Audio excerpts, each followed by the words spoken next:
Coming up on this Friday edition of Newsline at noon, the foreign ministers of South Korea and Japan discussed Tokyo's proposal for a bilateral summit. But Seoul maintains Japan should first show sincerity in resolving tensions caused by its past wrongdoings.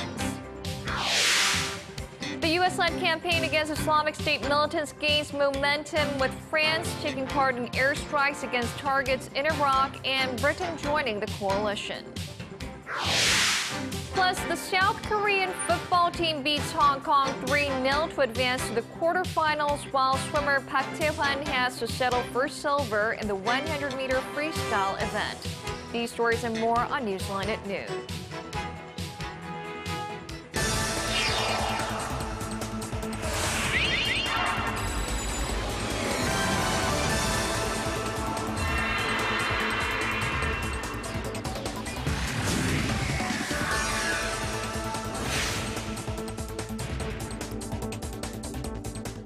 It's noon Friday, September 26th here in Korea. Thanks for tuning in live from Seoul. I'm Eoh Jin-joo. It's very good to have you with us. I'm Mark Broome. Our top story this afternoon. President Park Geun-hye is back in Seoul this Friday after a week-long overseas trip that saw her sign a bilateral free trade pact with Canada and make her debut at the United Nations.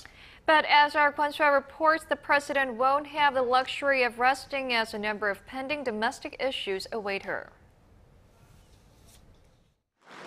President Park Geun-hye began her high-profile visits to Canada and New York, seeking understanding from the international community for her policies. And the presidential office of Cheongwade says she was successful in doing that. In her debut at the UN General Assembly in New York, President Park sought international support for her North Korea and unification policies. She also highlighted the gravity of North Korea's human rights abuses. At high-level meetings over global issues, including climate change, terrorism, and education, President Park promoted Korea's contributions as a major middle power and vowed to expand its role even more. Prior to her trip to New York, President Park made a state visit to Canada, where the biggest achievement was elevating bilateral ties to a strategic partnership through the signing of a bilateral free trade pact. It is Canada's first such agreement with a nation in the Asia-Pacific. The president's overseas schedule was packed, but there's just as much to do back in Seoul. The National Assembly remains deadlocked over a special law meant to investigate April's Seoul ferry disaster, and a number of bills intended to jumpstart the economy remain pending as well. Kwon-soo, Arirang News. Now, the foreign ministers of Korea and Japan have been holding talks in New York on the sidelines of the UN General Assembly. The high-level meeting comes amid seemingly thawing ties between the two neighbours who have been at odds over a variety of historical and territorial issues. Our Hwang Sang-hee reports. Meeting for the second time in less than 2 months on Thursday, Foreign Minister Yoon Byung-se and his Japanese counterpart Fumio Kishida agreed to work on repairing their strained ties. Yoon stressed Japan's sincere efforts to heal the wounds of the so-called comfort women is essential. He expressed concerns over Tokyo's recent backpedaling on its past apologies to the Korean women who suffered at the hands of the Japanese army. Kishida reaffirmed Japan has no plans to revise the Kono Statement, a landmark apology to the comfort women that was issued in 1993. The meeting came just days after Japanese Prime Minister Shinzo Abe sent a personal letter to President Park Geun-hye, officially expressing his wish for a summit later this fall. The two diplomats are thought to have discussed the details of a possible summit in November on the sidelines of the APEC summit in Beijing. That would be the first bilateral meeting between the two leaders, as President Park has refused to meet with Abe before he apologizes for Japan's wartime atrocities. But before any summit can take place, analysts say Japan must show it's serious. To make an apology, you need to give it once with sincerity. And I think that the Korean people have come to doubt the expressions of remorse and regret from Japan because of other statements that have been made. And on the part of Korea, experts say Seoul must be ready to accept an apology from Japan when the time comes. 황상희, Arirang News. The U.S. Special Representative for North Korea policy begins a week-long trip this weekend that will take him to 3 Asian nations. Glenn Davies will start off in China and then arrive in Seoul on Tuesday for talks with his South Korean counterpart Hwang Jun-guk. He'll finish up in Japan. U.S. diplomatic sources say the visits are part of routine consultations among member nations of the six-party talks aimed at stopping North Korea's nuclear development. Davies will be accompanied on the trip by Sidney Seiler, the newly appointed U.S. Special Envoy for the six-party nuclear talks. Now, North Korean leader Kim Jong-un's absence at the regime's second Supreme People's Assembly meeting of this year Thursday is fueling wild rumors about his health. The last time Kim appeared in public was some 3 weeks ago. Shin Se-min reports. It was a no-show for the North Korean leader Kim Jong-un at the 13th Supreme People's Assembly held on Thursday, and the absence is fueling speculations about his health. The young leader Kim, who has not been seen in public since September 3rd, missed a meeting for the first time since he took power in 2011. Several weeks of absence has stirred up questions about Kim's possible health problems, as he has been seen walking with a limp in recent news reports released by the state media. North Korea, however, replaced its vice chairman Choi Ryong-hae of the National Defense Commission to Hwang Byung-seo, the director of the all-powerful General Political Bureau of Pyongyang's Korean People's Army. Choi, once a key confidant of North Korean leader, succeeding Kim's uncle Chang Song-taek, has been dismissed from his seat. The day-long meeting has brought together some 650 delegates to approve some of the key public policy and legal measures, along with overhauling the country's mandatory schooling and conscription systems. Shin Se-min, Arirang News. Now back here in South Korea, and the ruling party is scheduled to hold a plenary session on this Friday. Now, nothing unusual about that, but this time their aim is to pass dozens of bills that have been collecting dust for months in the National Assembly. If the session goes ahead, don't expect the opposition party to be there, though. They are maintaining their boycott of all parliamentary proceedings in protest of a special bill designed to investigate the government over April's ferry disaster. Our Ji Myung-gil reports. Public opinion has turned decidedly against the National Assembly, as lawmakers have left thousands of draft bills pending and an annual audit of the government delayed for months due to the deadlock over the Seoul ferry bill. The Assembly Speaker has said a plenary session scheduled for Friday could be postponed if rival party floor leaders can agree on a new date for it. But the main opposition New Politics Alliance for Democracy stands firmly against the ruling party holding the plenary session unilaterally. Why is the chairman of the ruling party avoiding us? We are in the middle of an important moment. We must talk to resolve our problems. Ruling party floor leader Lee Gu has told all Saenuri Party lawmakers to show up to today's full session, prepared to pass some 90 draft bills already approved by related parliamentary committees. There is no reason for the main opposition party to ignore today's session, but it's still unclear as to whether they will attend. Today's session must be held to pass urgent bills related to people's livelihoods. At today's plenary session, the ruling party plans to set a specific timetable for its annual audit of the government, with or without bipartisan consensus. Regarding the special bill that has kept the parliament at a standstill for months, opposition party lawmakers met with the families of the ferry victims on Thursday. They shared the common view that their goal of giving the fact-finding committee legal powers comparable to those of state prosecutors was not realistic and agreed to seek a compromise. Ji Myung-gil, Arirang News. Now, Korea and China have set a very ambitious goal of wrapping up talks over a bilateral free trade agreement by the end of this year. But with time ticking by, Seoul and Beijing remain divided over a number of sensitive issues in what is understandably an extremely complex pact. Both sides wanted to settle their differences during a 13th round of talks this week. Our Kim Min-ji has the details. The latest round of talks on a Korea-China free trade agreement came to an end Friday, and while some progress was made, the two sides remain divided over some highly sensitive issues. In the 13th round of negotiations held in Beijing, the two sides discussed a range of topics from products to services and investment. There were compromises made with customs issues, such as exempting shipments of less than $700 from submitting a certificate of origin. They also agreed to complete customs procedures on shipments from each country within 48 hours of arrival. But differences do remain.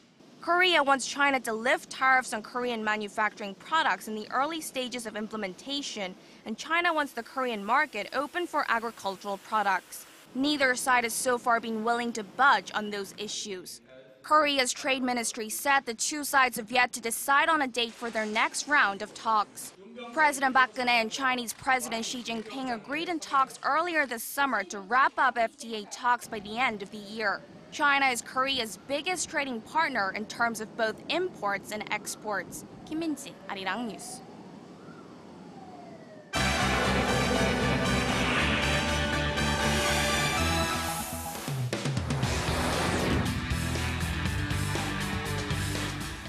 Let's now get a check on some of the global headlines we're following this hour. Our Eunice Kim is standing by at the news center. Eunice, we're seeing a build-up in the US-led coalition against Islamic State, not least of which is Britain, very possibly joining airstrikes against IS targets in Iraq. And you're absolutely right, Mark. The British Parliament is expected to debate that very call by Prime Minister David Cameron later on this Friday. This as U.S. authorities say they believe they have zeroed in on the masked IS militant who beheaded two American journalists and a British aid worker. Our Kim Ji-yeon tells us more on the developments. The U.S.-led coalition fighting Islamic State militants in Iraq and Syria is making some progress. During a briefing with reporters in Washington, FBI Director James Comey said that the U.S. has determined the identity of the militant who beheaded two American journalists and a British aid worker in Syria. But he would not be drawn on releasing his name to the media just yet. The videotaped beheadings of Americans James Foley and Stephen Sotloff were major factors in U.S. President Barack Obama's decision to strike IS militarily, with the group's main strongholds in Syria the main targets of U.S. airstrikes this week. The Pentagon on Thursday released a video of its airstrikes against the Mayadeen Module refinery, a target that's under IS control in eastern Syria. Attacks on oil refineries are intended to undermine the group's ability to finance itself from oil sales. The U.S.-led coalition to fight the extremist group is gaining momentum, as Britain announced on Thursday that it would join. Prime Minister David Cameron is waiting for Parliament to grant its official approval. Other Western allies of the U.S., including France, Australia, Belgium, and the Netherlands, have agreed to join the airstrikes in Iraq. But despite these developments, the Pentagon says it's too early to say whether the U.S.-led coalition is winning against the IS. A spokesperson pointed to Islamic State's continued access to financing, volunteers, and weapons, even after the aerial bombing campaign against them began last month. Kim Ji-yeon, Arirang News. Taking control of the Ebola outbreak was on many minds at the UN General Assembly in New York City as the World Health Organization announced its confirmed death toll in West Africa was fast approaching 3,000. Speaking at a high-level meeting on the Ebola crisis, U.S. President Barack Obama said the world's response to the outbreak was too slow and too little. UN Chief Ban Ki-moon said a 20-fold boost in aid was needed, as World Bank President Jim Young Kim said his group would nearly double its financing commitment to $400 million to get urgently needed staff and resources to the affected sites. One of the hardest hit West African states, Sierra Leone, sealed off yet another district in a desperate move to contain the epidemic, placing some one-third of its populace under quarantine. Liberia has reported more than 1,700 new cases in just the past 3 weeks.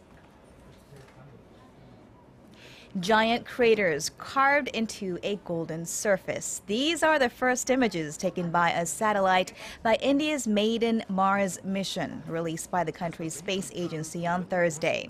Scientists tweeted, "The view is nice up here," under the Twitter handle @Mars Orbiter, which has amassed more than 108,000 followers since its setup on Tuesday.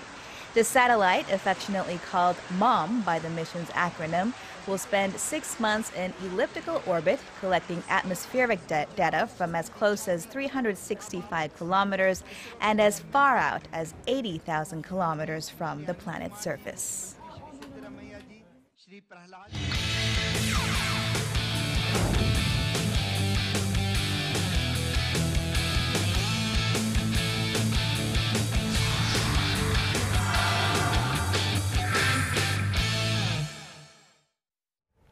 We're now 1 week into the Incheon Asian Games. That extra pressure of performing in front of home fans seems to be helping some South Korean athletes while hindering others.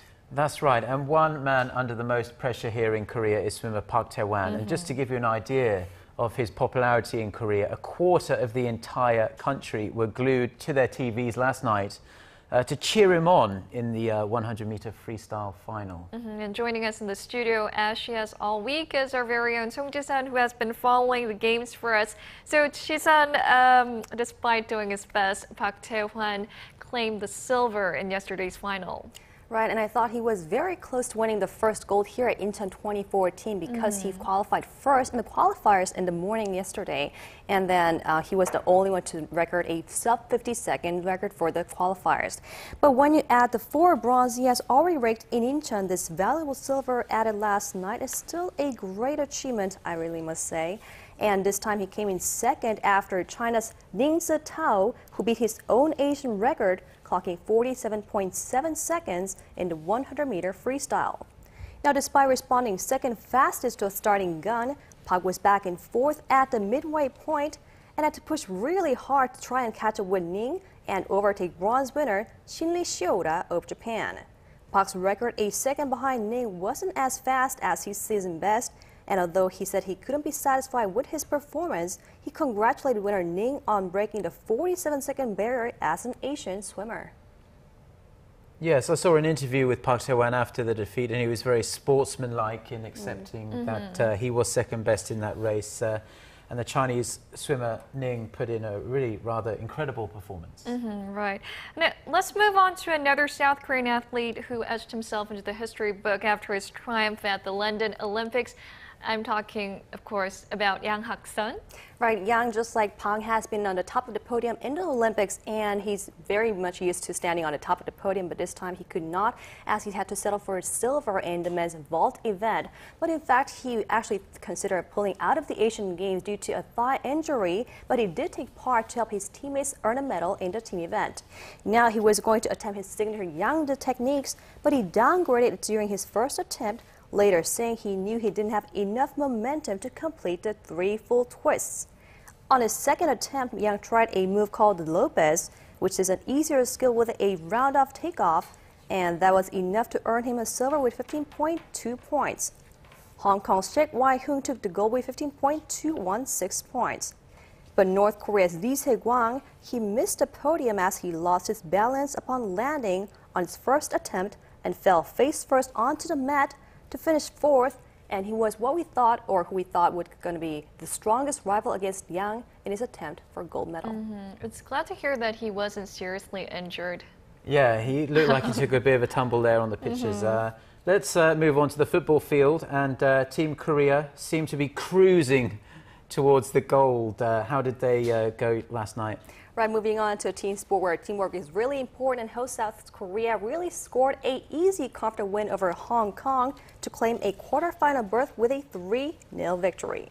Although the Korean footballers needed nearly a full hour to score their first goal against a very defensively minded Hong Kong, Lee Yong-jae, Park Ju-ho and Kim Jin-soo all put the ball in the back of Hong Kong's net in the second half after more than a dozen attempts in the first half. Now, with this victory in the round of 16, South Korea will take on Japan in the last 8. And that match will take place on Sunday in Bunak Stadium in Incheon. On Sunday. So what is in store for today and the rest of the weekend? Well, some sports are already heading to the final competitions, and while others have yet to start. And for sports like swimming, it's their last day of competition, and Park Tae-hwan is going to take part in 2 races for his last attempt to actually renew and set a new record for the most medal winner in Asian Games for Korean athletes. He will take part in the 1500 meter freestyle and 4x100 meter medley relay. And if he adds just 1 more medal, that means he will be the new record holder for the most medals won in the Asian Games for a Korean athlete. He now has earned 18. And moving on, we also have the men's round of 16 in football and women's quarterfinals, in which Team Korea will play against Chinese Taipei, kicking off at 8 p.m. And it's a resting day in the ballpark, but we also know who will win the baseball gold by Sunday, as the semis are set for Saturday with the final on Sunday. Well, it's certainly going to be a very exciting weekend of sport lined up. We've enjoyed a brilliant week thus far. And if you want to catch the action yourself, there are plenty of tickets still available for these events in Incheon if you head down there. Right. For most games where Team Korea is taking part, it's mostly sold out, but there are plenty of other tickets for games where the 45 other different countries are taking part. So you can actually go there and watch with your children, because they could actually be inspired to be Korea's next Yang Hak-sun or Park Tae-hwan. Yeah, or that'd be nice. Right. It's a great idea to spend your weekend here in Incheon and in Korea. Well, thank you for your coverage this morning. We'll be back on Monday. I'll see you then. Thank you.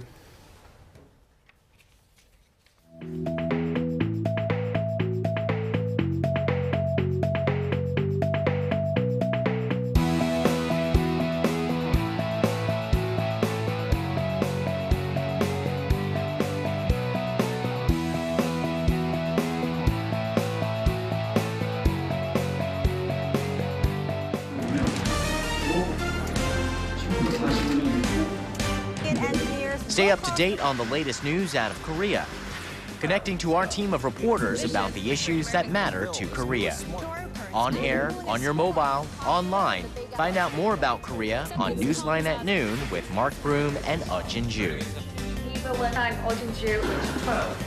Market researcher Strategy Analytics said Thursday that LG Electronics brought in about Apple has been forced to go into damage control amid growing criticism of its new smartphone models over complaints that a bug was disabling the cellular connection and fingerprint sensor on the iPhone 6 and 6 Plus.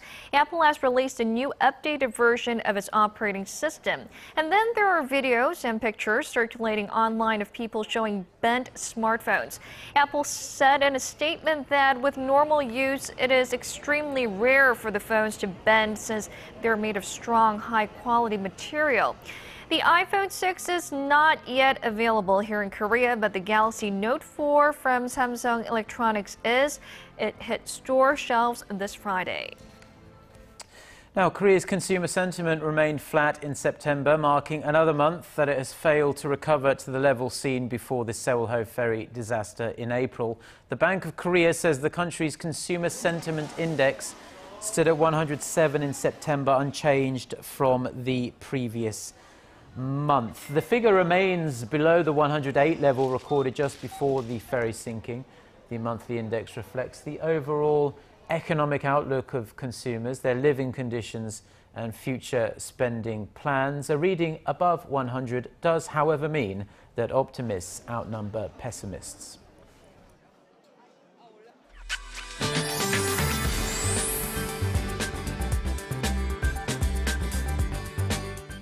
Great Friday afternoon. Now the whole nation is under mostly to partly cloudy skies, and the conditions that will continue throughout the day. So it will be cloudier than yesterday. Also, the top temperatures could be a bit lower today as well, but still very nice autumn day on tap with highs in the mid-20s. So the high in Seoul and Daegu will rise to 26. Gwangju will peak at 28, while Busan tops out at 20. 25.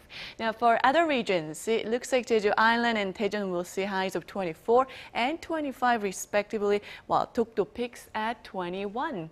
Now the weather in Incheon, the host of Asian Games, is shaping up to be nice as well. Slightly cooler than Seoul with a high of 24 later in the day. So as we have experienced, the fall is in full swing, and so are the nationwide autumn festivals. And thankfully, the weather should be on our side this weekend, so go ahead and enjoy. But be aware of temperature difference between lows and highs and dress accordingly to avoid catching a cold.